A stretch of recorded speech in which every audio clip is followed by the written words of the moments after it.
Ça y est, Donald Trump est de retour aux affaires. Élu président des États-Unis pour la seconde fois, le milliardaire américain entrera en fonction le 20 janvier prochain. En attendant, il distille jour après jour les noms de celles et ceux qu'il a choisis pour diriger le pays à ses côtés et les mesures qu'il compte mettre en place. Du futur ministre de la Défense cerné par les scandales sexuels à l'ex-patronne du catch nommé ministre de l'Éducation nationale, la politique de Donald Trump s'annonce plus à droite que jamais. Racisme et mesures qui favorisent les plus riches, voici grosso modo ce à quoi on peut s'attendre de la part du 47e président des États-Unis. Alors, quelles conséquences pour la société américaine et le reste du monde, notamment à l'heure où un génocide est en cours à Gaza? Pour y répondre, je reçois Sylvie Laurent, historienne spécialiste des États-Unis et auteure de Capital et Race, publié aux éditions du Seuil.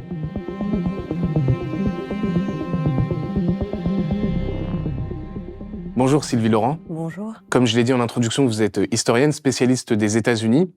Alors, on va commencer tout de suite avec cette victoire de Donald Trump. On a l'impression que ça n'a pas tellement surpris. Pourquoi? Est-ce que c'est parce que les démocrates n'ont pas joué le rôle qu'ils devaient jouer avec, on l'a vu, le désistement de Biden, la candidature un peu à l'arraché de Kamala Harris?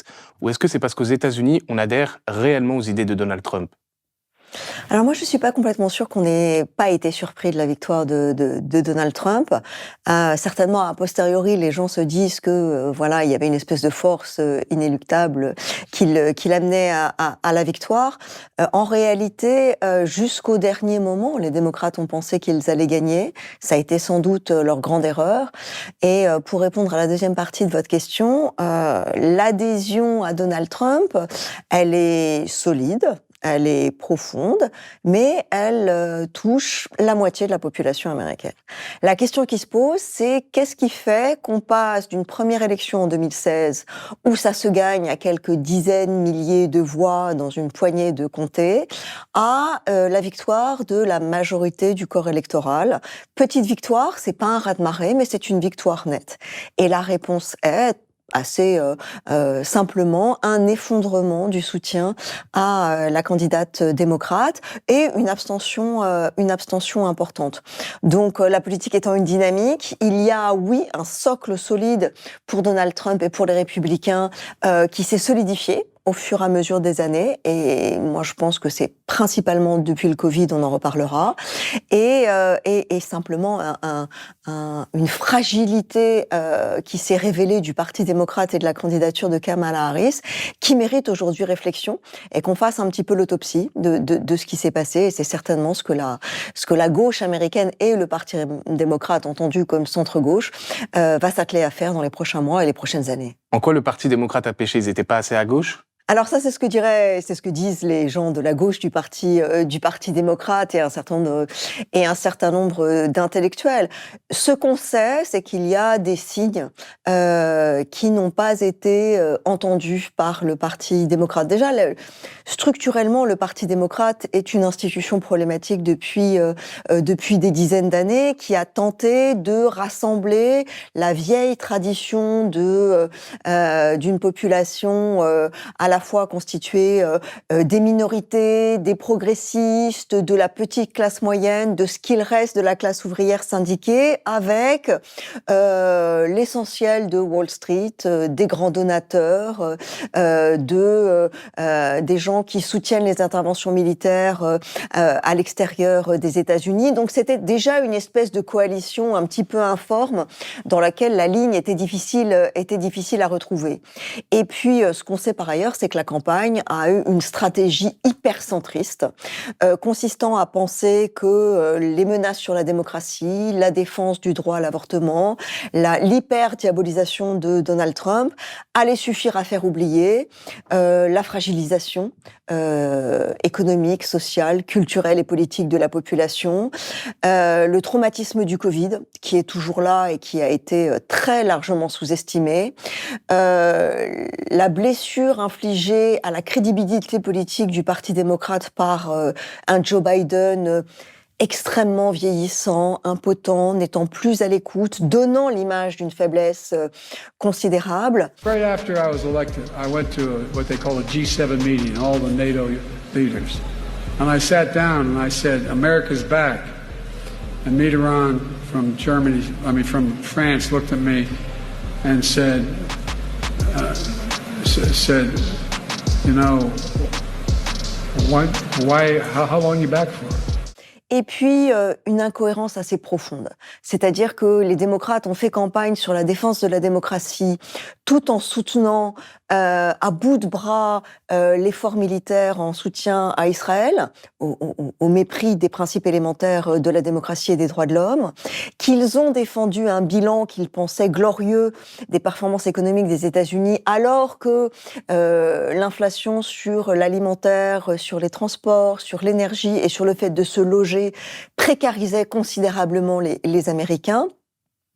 Et enfin, ils ont pensé que n'offrir qu'un discours sur la grande Amérique qui naturellement offrirait la prospérité, la paix et le bonheur à chacun pouvait faire l'économie de mesures symboliques fortes pour des gens qui se demandaient pourquoi voter pour le Parti républicain, qu'il s'agisse des Noirs, qui attendent toujours une politique volontariste sur les questions de santé, de toxicomanie, d'incarcération, des Hispaniques qui attendent toujours une mesure forte sur le salaire minimum, les conditions de travail et la reconnaissance de leurs particularités culturelles, et bien sûr d'un certain nombre de populations issues de classes ouvrières blanches qui, de plus en plus, depuis Ronald Reagan, depuis les années 80, trouvent dans l'espèce de réparation culturelle et morale offerte par le Parti démocrate, hyper patriotique, masculiniste et dans une espèce de volontarisme de réforme,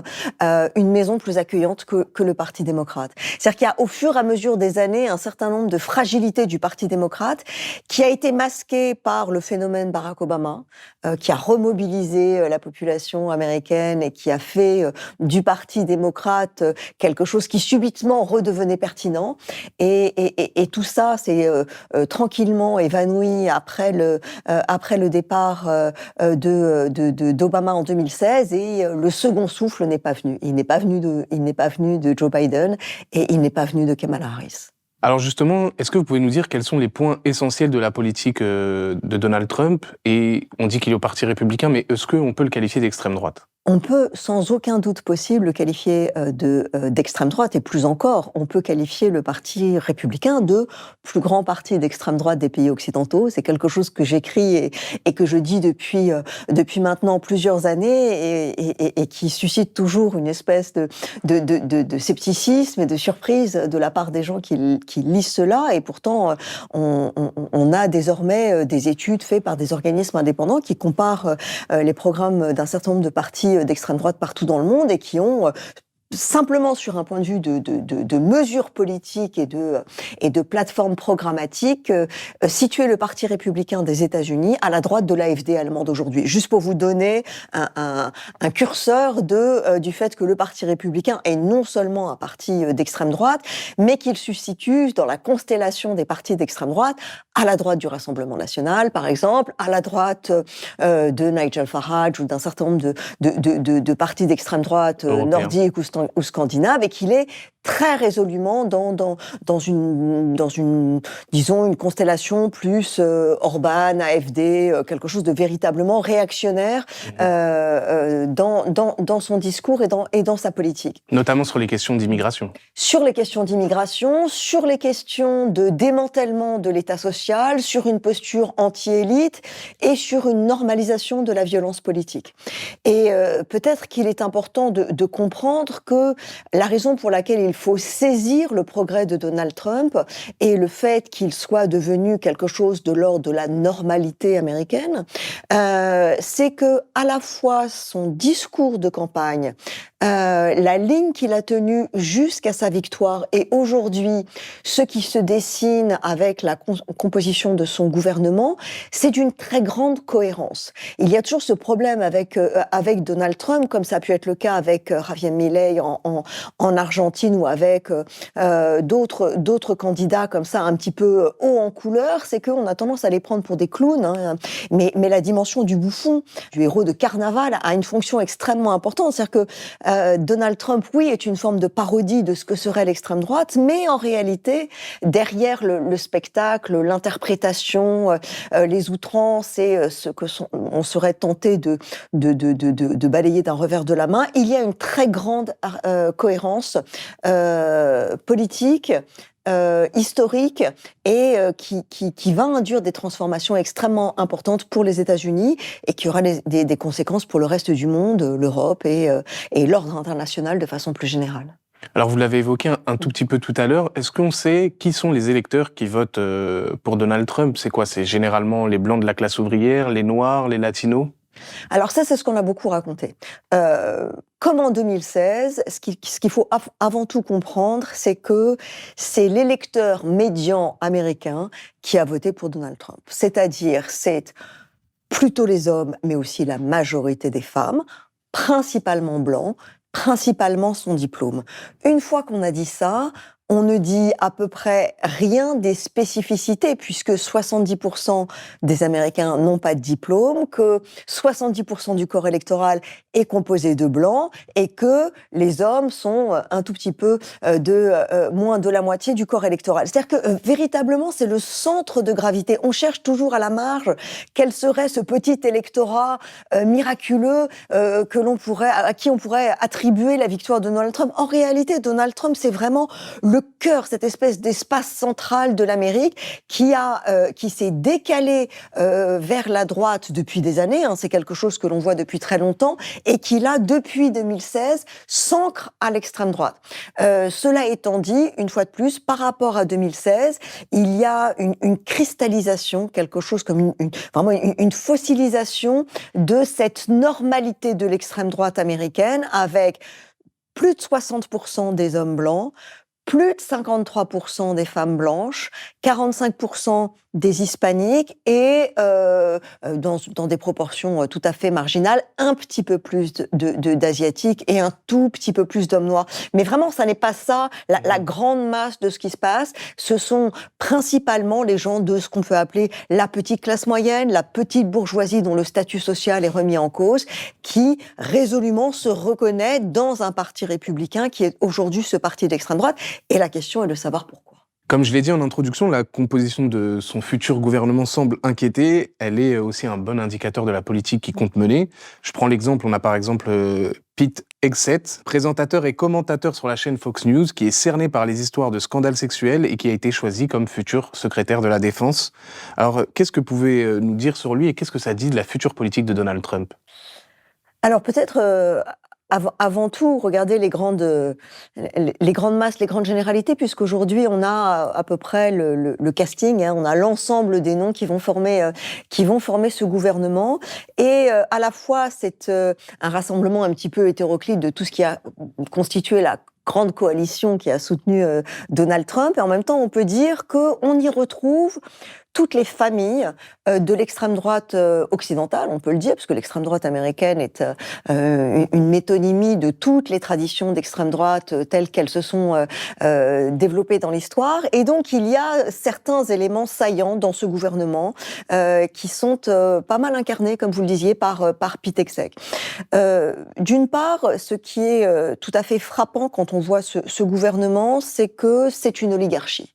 C'est-à-dire que c'est peut-être le gouvernement dans l'histoire des États-Unis qui compte le plus grand nombre de milliardaires. On l'a vu, l'homme le plus riche du monde, Elon Musk, soutenait Donald Trump. Alors, c'est le gouvernement le plus fortuné de l'histoire, parce que bien sûr, quand vous avez l'homme le plus riche du monde avec Elon Musk dans le gouvernement, ça fait pencher la balance évidemment du côté des très riches. Mais au-delà d'Elon Musk, le nombre de milliardaires est tout à fait surreprésenté. Et ce sont des gens qui, en plus, appartiennent à une espèce de lumpen hyper classe de capitalisme, puisque un très grand nombre d'entre eux ont été convaincus de fraude fiscale, de violation du droit du travail, de lutte contre la syndicalisation, etc. Il y en a qui ont fait des séjours en prison, si je dis pas de bêtises. Certains sont sortis de prison juste à temps pour pouvoir accepter leur marocain.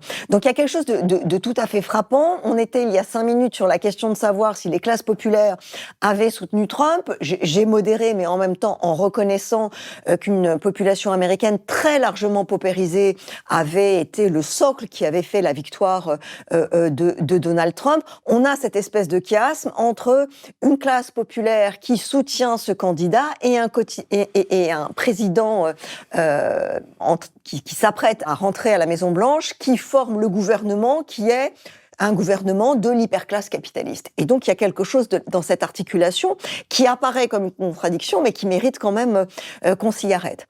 Une surreprésentation dans ce gouvernement de prédateurs sexuels, d'hommes qui, on est à 6 membres de ce gouvernement, qui ont été, depuis Robert Kennedy jusqu'à Trump lui-même, de Elon Musk jusqu'à Pete Hegseth, y compris la ministre de l'Éducation est sous le coup d'une plainte pour des mauvais traitements sur un de ses employés qui était d'ordre sexuel. Donc il y a quelque chose qui se joue aussi sur le renforcement de cette idée selon laquelle un masculinisme blessé serait à restaurer.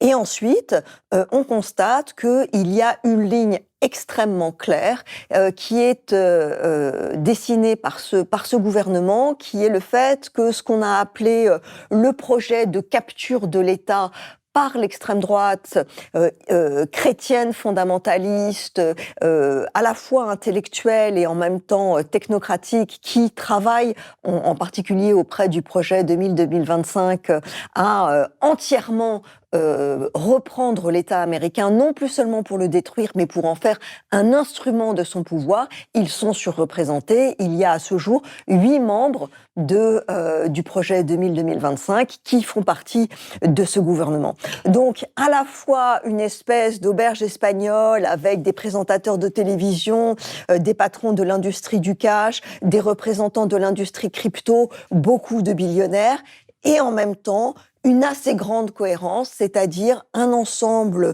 de lieux de pouvoir qui veulent reprendre l'État américain pour mettre en place une politique véritablement réactionnaire, qu'il s'agisse de la défense, aux affaires étrangères, à la redistribution sociale ou à la justice. Et tout cela va vers une politique tout à fait inédite dans l'histoire des États-Unis.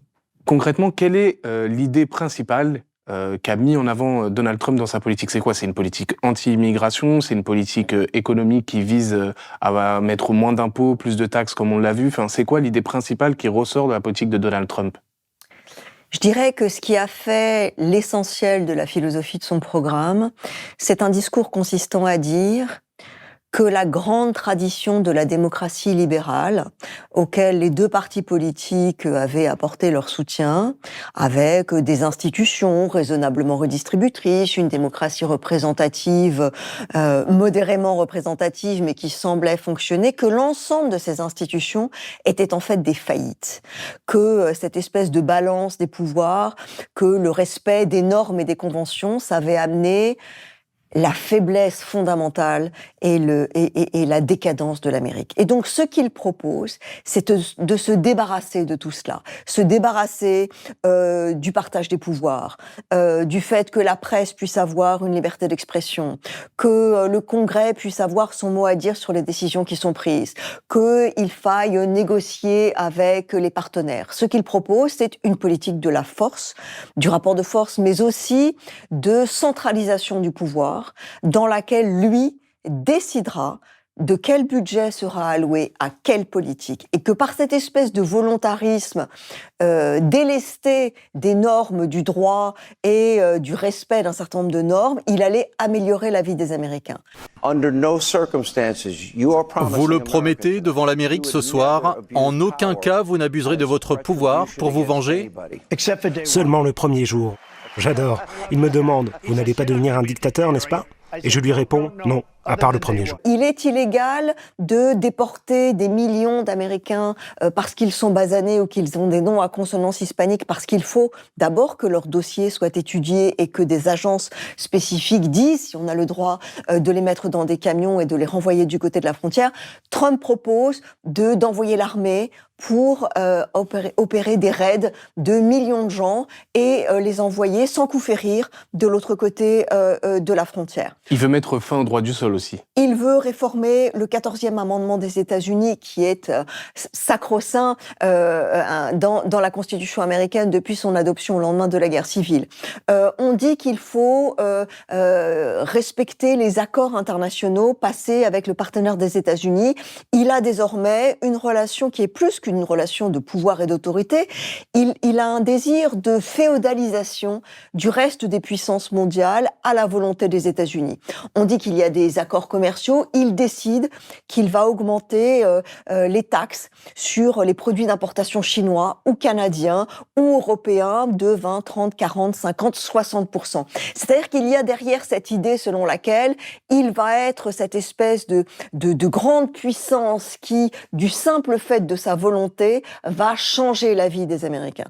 Donc il y a comme ça cette espèce de fantasme de l'autocrate bienveillant qui se traduit dans son gouvernement, qui est avant tout un gouvernement de gens qui sont à sa solde et qui jamais ne contesteront ses désirs. Ce qui avait été le problème en 2016, c'est que beaucoup d'institutions et de gens dans son équipe lui disaient en permanence « Non, Monsieur le Président, on ne peut pas faire ça ». Là, il est entouré d'une cour qui renforcera cette idée selon laquelle la démocratie a été épuisée. Et ce qui est très ironique, c'est que le grand ennemi, parce qu'il faut toujours un ennemi pour souder la population, en particulier dans une idéologie d'extrême droite, qui est la Chine, est d'une certaine façon un petit peu le modèle inconscient des États-Unis selon Trump, c'est-à-dire un gouvernement hyper capitaliste, autoritaire, avec un parti qui contrôle l'ensemble du corps social et qui décide de façon très peu transparente de ce que seront les libertés civiques ou l'absence de liberté civique, la politique économique, et qui contrôle l'ensemble du corps social. Il y a donc une espèce de fantasme de devenir chinois des États-Unis derrière cette idée que les États-Unis sont dirigés par un homme seul qui se débarrasse d'institutions complètement dévaluées pour avoir derrière lui son peuple, son pays, ses institutions et son gouvernement. Oui, on ne l'a pas dit, puisque Donald Trump devrait avoir les mains libres pour gouverner, puisque la Chambre des représentants et le Sénat seront acquis au Parti républicain. Et la Cour suprême, qui est déjà acquise à Donald Trump et qui pourrait l'être encore plus s'il nommait des juges supplémentaires lors de son prochain mandat, ce qui est tout à fait possible.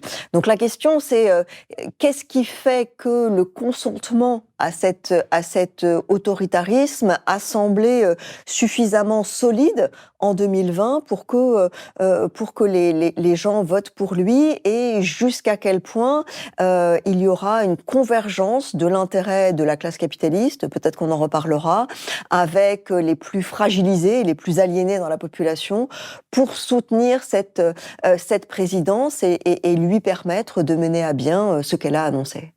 En fait, on est toujours dans cette idée qu'il véhiculait en 2016, « Make America Great Again ». Oui, alors sauf qu'il y a une différence notable entre 2016 et 2020. Rendre la grandeur à l'Amérique, en 2016, c'était une espèce de discours un peu nostalgique. L'idée selon laquelle il y avait eu une décadence américaine depuis les années 60 et la démocratisation que le pays avait connue avec le droit de vote des minorités, avec les femmes qui accèdent au marché de l'emploi, avec un certain nombre de protections légales sur ce qu'on pouvait faire et ne pas faire, un capitalisme relativement domestiqué. Donc il proposait de revenir aux années 50 et peut-être à la fin du 19e siècle, enfin disons à cet âge un petit peu mythique où les choses allaient mieux. Là, ce qui me frappe dans cette nouvelle candidature, c'est avec la présence de la Silicon Valley, d'Elon Musk, d'un certain nombre de gens qui viennent de cette espèce de nouvel écosystème d'extrême droite, crypto, technologico, interneto, je ne sais pas très bien. C'est une espèce de technofuturisme qui propose aux Américains de se projeter dans une espèce de dystopie où l'ensemble des régulations apporterait la libération et l'émancipation du peuple. Un exemple très clair, c'est la surreprésentation de spéculateurs venus de fonds de capital risque et de fonds de pension parmi les membres du gouvernement. Pendant très longtemps, par exemple, les grands responsables de l'économie américaine nommés par la droite comme pour la gauche, c'était les grands banquiers, les grandes banques traditionnelles, Goldman Sachs, etc. Là, ils nomment des gens qui sont de purs spéculateurs. Son ministre du Trésor, qui s'appelle Scott Bessent, a travaillé pendant 25 ans pour George Soros, dont le titre de gloire est d'avoir, par la spéculation, brisé la livre sterling dans les années 90. Il a des spécialistes de crypto parmi ces grands responsables des agences de régulation du commerce dans les relations économiques.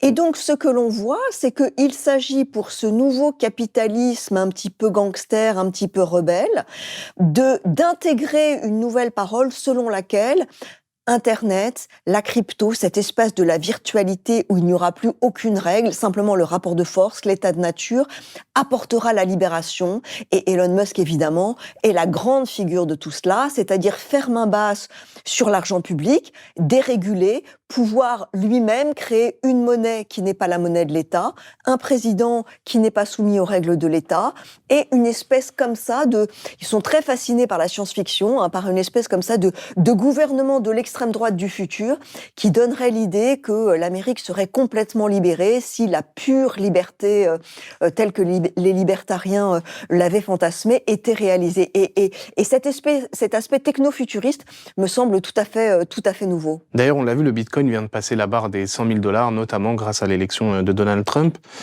Justement, avec tout ce que vous venez d'expliquer, en France, on a tendance à dire que ce qui se passe aux États-Unis va arriver en France. Est-ce que c'est déjà le cas, ou est-ce que les idées, ce que représente Donald Trump, va un jour arriver en France à travers peut-être, je sais pas, le Rassemblement national? Je crois fondamentalement, comme historienne des États-Unis, que les ressorts des trajectoires des pays sont fondamentalement nationales. Et que, oui, on peut établir des analogies entre les extrêmes droites du monde entier, et incontestablement, elles travaillent elles-mêmes à constituer une internationale de l'extrême droite globale, qui se retrouve dans certains lieux de pouvoir. Mais il est frappant de voir que Donald Trump, par exemple, est très inspiré par ce qu'a fait Viktor Orban, arrivé en pouvoir bien avant lui. Donc il y a une antécédence, d'une certaine façon, à la fois de l'Italie berlusconienne, de la Hongrie de Orban. Mais il est certain que le travail de reconquête de l'hégémonie culturelle, on pourrait dire, par l'extrême droite américaine, depuis 30 ans, ça n'a pas attendu 2016, nourrit l'extrême droite française et l'extrême droite européenne parce qu'elle est extrêmement efficace. Et que s'il n'y a pas en France et en Europe cette conjugaison extrêmement particulière aux États-Unis d'ultranationalisme, de religiosité à nul autre pareil, et la façon dont cette espèce de messianisme à la fois séculier, c'est-à-dire les gens de la tech ne sont autres que des évangéliques qui pensent qu'ils vont sauver la planète et à accéder à la toute-puissance de l'Amérique blanche et chrétienne, c'est très américain. Et par ailleurs, il y a une histoire raciale et une histoire de cet entremêlement entre le capitalisme comme grande source de l'émancipation et l'idée selon laquelle la race blanche est prédestinée, on en avait parlé précédemment, prédestinée à diriger ce pays, et que toute remise en cause de cette logique historique qui accorde la puissance aux natifs est une atteinte à ce qu'est être américain. Donc certainement que l'Europe et la France regardent avec beaucoup d'attention ce qui se passe. Certainement qu'il faut pour les forces de gauche comprendre que ce qui fait avant tout le succès de ces forces d'extrême droite, c'est l'effondrement des partis de centre-gauche. Et que ça, c'est un enseignement qui est répété, qui est une régularité dans l'histoire, et qu'il faut méditer tout autant que la source du succès de Donald Trump, la raison pour laquelle l'espace politique qui fait que tant d'Américains aujourd'hui auraient pu trouver une autre parole d'émancipation que celle de la réaction, a été incapable de se rendre hospitalière. Et donc, il est certain que la façon dont le travail politique profond fait par l'extrême droite américaine n'a eu en face d'elle qu'une incapacité du Parti démocrate à comprendre à quel point la structure économique et sociale du pays était celle d'une population qui était à prendre. Et elle n'a pas su, elle, apporter les réponses adéquates. Il faut une gauche qui ne cède rien. D'une certaine façon, ou en tout cas qui comprennent que les grands ferments de l'adhésion classique de ce qu'on a appelé pendant très longtemps le peuple de gauche ne sont jamais acquises, et que la détérioration et la dégradation de la qualité de vie des gens, c'est quelque chose qui se paye politiquement. On a beaucoup dit que les États-Unis étaient la population la moins politique qui soit, et c'est vrai que dans les années 1990, alors que la croissance américaine sous Clinton était insolente, le peuple américain était extrêmement dépolitisé. Les taux de participation aux élections étaient inférieurs à 50%. Et ce que la gauche n'a pas vu, c'est l'extrême repolitisation des Américains depuis les années 90. Alors même que les partis politiques et les grandes institutions traditionnelles où les gens pouvaient se retrouver pour partager une tradition, une parole politique, étaient complètement discrédités. Plus de syndicats, plus d'associations locales, un parti démocrate qui est devenu le parti du capital et des puissants. Et donc, ce désir de repolitisation, il a été dans les lieux qui étaient disponibles. Internet, le militantisme d'extrême droite, les églises évangéliques, certains lieux de parapolitisation comme, les jeux vidéo en ligne, le catch, le sport, et que cette repolitisation, elle a été saisie de façon extrêmement pertinente par ceux du Parti républicain qui se sont présentés comme les dissidents, comme ceux qui n'appartenaient à aucune tradition, les pirates de la politique. C'est ce qu'a fait Donald Trump. Donc, si on ne comprend pas qu'il y a toujours la traduction d'une souffrance sociale dans un désir de repolitisation, si on pense toujours que les gens restent chez eux et qu'ils ne votent pas et qu'il ne faut pas s'en soucier, on court le risque de ne pas voir que le désir et la repolitisation, elle va toujours quelque part. Voilà. Donc, reste à savoir si les institutions de gauche ou les lieux où la parole de gauche peut s'exprimer sont à la hauteur de cette parole à prendre. Alors que peut-on attendre de la politique internationale de Donald Trump, notamment sur le génocide en cours à Gaza? On sait que Netanyahou souhaitait la victoire de Donald Trump. De ce que l'on voit, c'est que Donald Trump est extrêmement favorable à Israël. Alors que peut-on attendre de sa politique? Est-ce qu'on sait déjà ce qu'il compte faire? On ne sait pas encore véritablement ce qu'il compte faire, mais il est très clair que ce gouvernement compte en son sein un nombre extrêmement important de militants en faveur de l'extrême droite israélienne, et qu'il représente cette tradition extrêmement importante des évangéliques sionistes qui sont un pilier extrêmement important de l'extrême droite soutenant Donald Trump. Il y a un certain nombre de personnalités, depuis Tulsi Gabbard, qui est la patronne de la CIA, le ministre de la Défense. Alors tous ces gens doivent encore être confirmés par le Sénat, hein, donc on est encore dans l'attente de leur nomination, mais enfin en tout cas elles ont été choisies.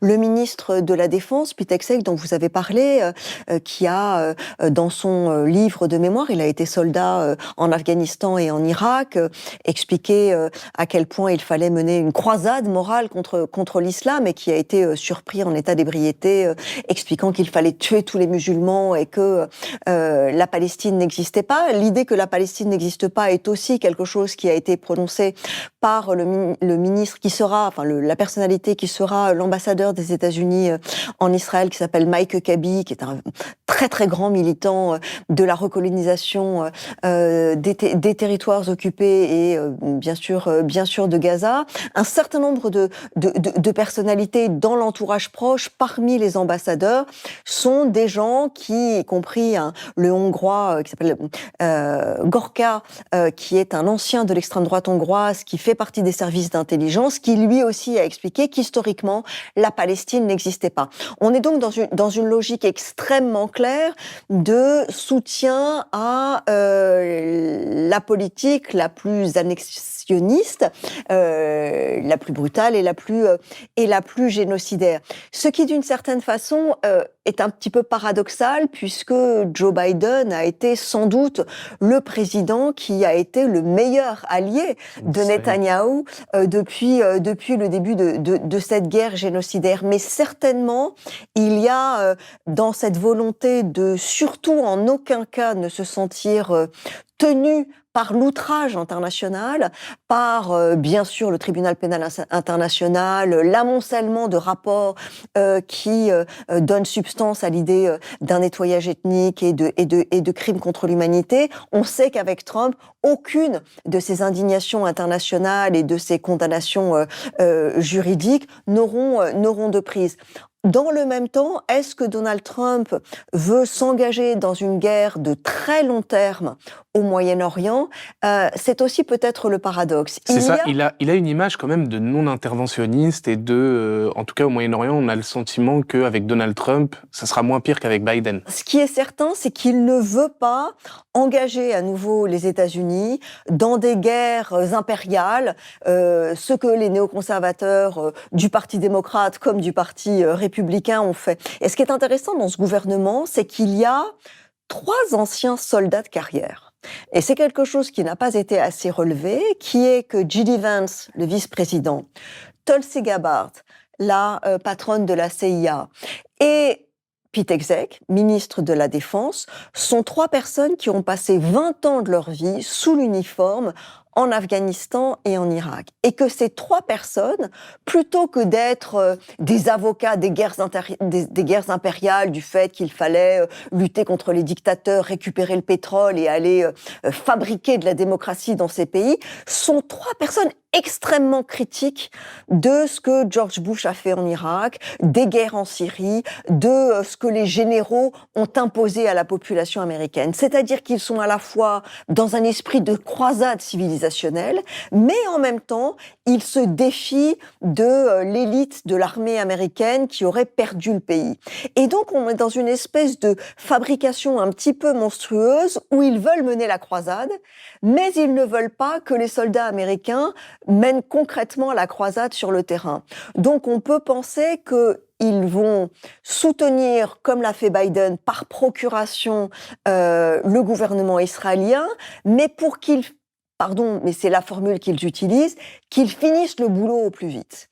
C'est-à-dire qu'il n'y aura plus aucun des garde-fous contre la recolonisation de la Cisjordanie, l'expulsion des Palestiniens, que sais-je, en Égypte et dans les territoires, et le fait que le drapeau israélien soit planté sur tous les territoires auxquels les Palestiniens ont droit. L'idée serait sans doute qu'en quelques années, peut-être même en quelques mois, cette guerre soit terminée, c'est-à-dire que le martyre de Gaza et des Libanais deviennent un état de fait avec des traités et l'idée selon laquelle Israël est désormais ce grand Israël que souhaite Netanyahou. Mais il faut certainement, du point de vue de Trump, que cette affaire soit rapidement réglée pour ne pas continuer à financer cette guerre pendant des années. Ce qui est sûr, c'est, comme vous venez de le dire, c'est que Donald Trump soutiendra Netanyahou et soutiendra la politique israélienne menée à l'encontre des Palestiniens. Alors avec tout ce qu'on vient de dire sur Donald Trump, vous l'avez dit, on essaye de le faire passer pour ce bouffon, celui qui contrôle pas grand-chose quand il est au pouvoir en 2016. Il y avait beaucoup de gens qui disaient autour de lui qu'il faisait n'importe quoi. Mais on a quand même le sentiment, au final, que Donald Trump, c'est peut-être le meilleur candidat du capitalisme.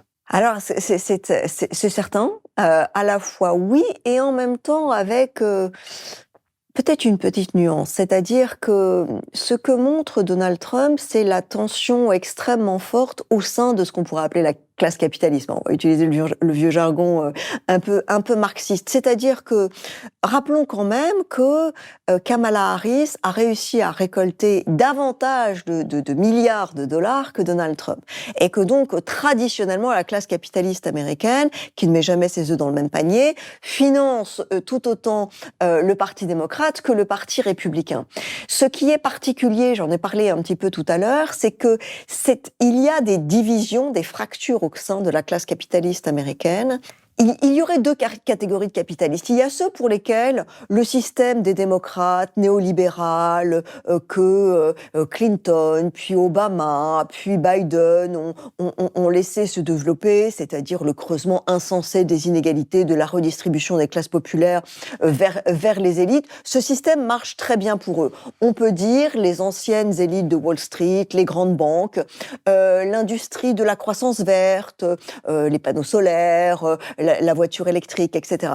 Et puis, il y a une catégorie du capitalisme américain, les industries fossiles, la tech, les fonds de pension privés, le capital risque, la crypto, qui sont un petit peu, j'appelais ça tout à l'heure le capitalisme pirate, c'est-à-dire des gens qui ont comme principal problème le fait que, alors qu'on est dans une perspective historique de croissance très faible et de ralentissement de la productivité et des profits, cherchent des nouveaux territoires de conquête de façon extrêmement agressive. Et eux, ce qui les gêne véritablement, c'est la régulation, les normes, la contrainte de l'effondrement de la biosphère, qui est évidemment un problème pour eux, et l'idée qu'il existe un certain nombre de choses que le capitalisme aujourd'hui ne peut pas faire. Et donc, on retrouve dans cette espèce d'appareillage capitaliste autour de Donald Trump, depuis Elon Musk jusqu'aux grands pétroliers et à l'industrie gazière, des gens qui veulent utiliser l'État à la fois pour piller le bien public à leur avantage, pour déréguler et s'assurer que il n'y ait plus de contraintes du droit, des normes, qu'il s'agisse des normes environnementales, de la protection du droit du travail, etc., mais aussi de pouvoir utiliser l'État de manière autoritaire pour réguler l'ensemble de l'économie. C'est pour ça que je parlais tout à l'heure d'une espèce de devenir chinois, c'est-à-dire qu'on a à la fois des libertariens qui veulent détruire l'État, et en même temps, ce sont un peu des néo-mercantilistes qui veulent que l'État soit fort pour mener une politique en leur faveur. Et ce qui est certain, c'est que Donald Trump va donner l'illusion aux Américains que ce nouveau capitalisme libertaire, mercantile, nouveau, va être la source de leur émancipation. Et que l'État est à la fois l'ennemi et la panacée. Donc, on est dans quelque chose d'extrêmement compliqué. Certainement, les prochaines années vont être des années de croissance économique sous stéroïdes, de croissance artificielle, de capitalisme spéculatif fondé sur la crypto, sur les rabattements fiscaux, sur l'idée qu'on va continuer à arracher de plus en plus de pétrole et de gaz de la terre. Mais c'est un court terme. Et donc, la question est de savoir si, sur le long terme, cette espèce de capitalisme insurrectionnel, comme ces insurrectionnels du Parti républicain, nous font entrer dans un nouveau régime de prédation, ou bien est-ce que c'est juste là une espèce de dernier sursaut de cette classe capitaliste qui, face aux limites planétaires, à l'effondrement de la confiance de la population dans ces institutions-là, essaye de prendre ce qu'elle peut tant qu'il est encore temps? Est-ce qu'on est dans un changement de paradigme ou dans une espèce de pillage à courte vue? C'est dans les prochaines années qu'on le saura. Eh bien, c'est très bien. C'est comme ça qu'on va terminer cet entretien. Merci beaucoup, Sylvie Laurent, d'être venue. Merci à vous, Yanis. Et puis, à très bientôt. À bientôt.